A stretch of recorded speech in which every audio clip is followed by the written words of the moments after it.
weight belt ko mga ka-very nice. Kiluhin natin kung ilang kilo ha. So,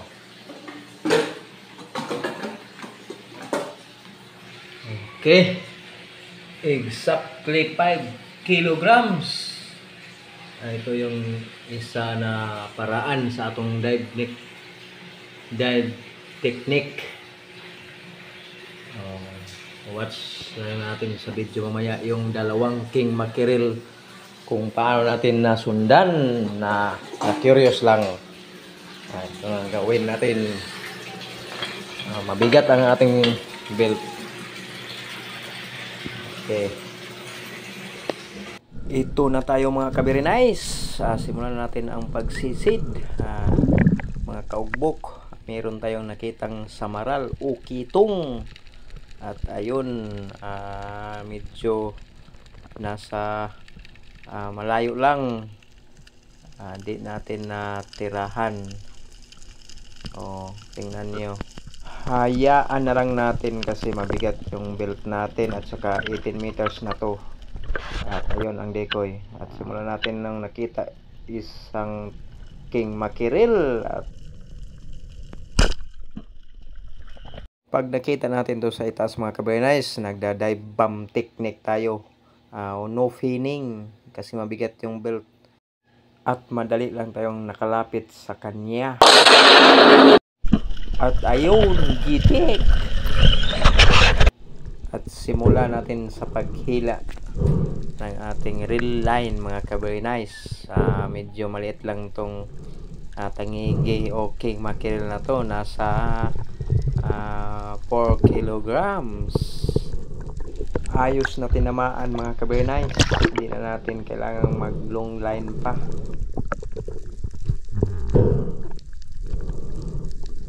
My God! Wow! Pag mabigat yung belt mo mga ka-very nice, so mag-estimate ka na lang ng depth, 15 to 18 meters.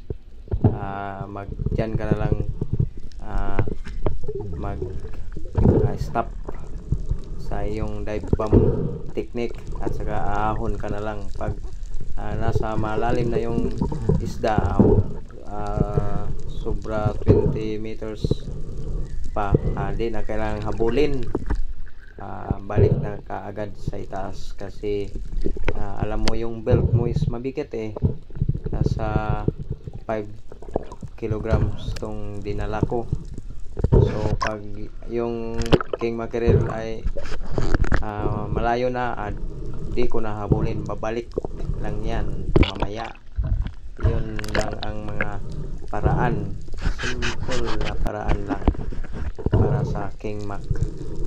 Kasi yung mga bait fish dito sa amin, medyo hinuli ng net fishing, at yung mga king mackerel nasa malalim na. At ito ginamitan natin ng decoy. At may nakikita naman tayo ng isa. Ito yung kasama niya mga ka-very nice. Nasa 6 kilograms. At ayun, may dive bomb technique na naman tayo uli.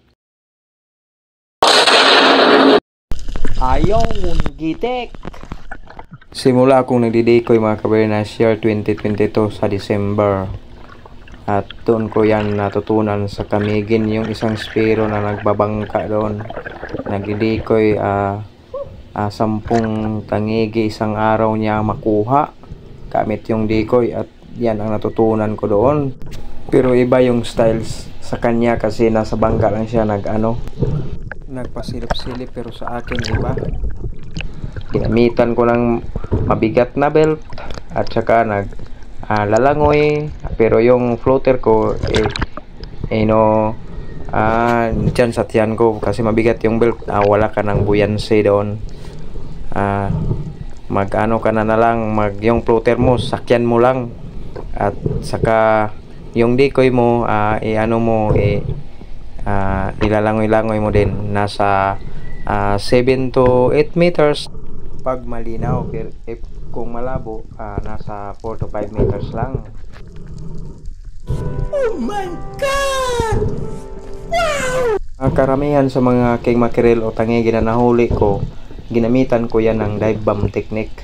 Simula noong year 2017 to year 2022 sa November, mostly dive bomb technique yan. Kasi pag mayroong sardines, dun ka sa dulo, magde-dive bomb technique. Late lang yung mga huli ko sa ambush technique. Kasi yung king mackerel paborito ko na paano manghuli pag mayroong mga maraming bait fish. And now di ko yun ang gamit ko. At simula noong year 2017 mga kabernais, ika 188 na king mackerel na nakuha ko ito. Ninirecord ko yan kasi ito yung pinaka first class na isda sa amin. At saka ika 51 sa taong ito na nahuli ko na tangigi o king mackerel. Salamat mga kabernais. God bless, dive safe to all sparrows. Good luck.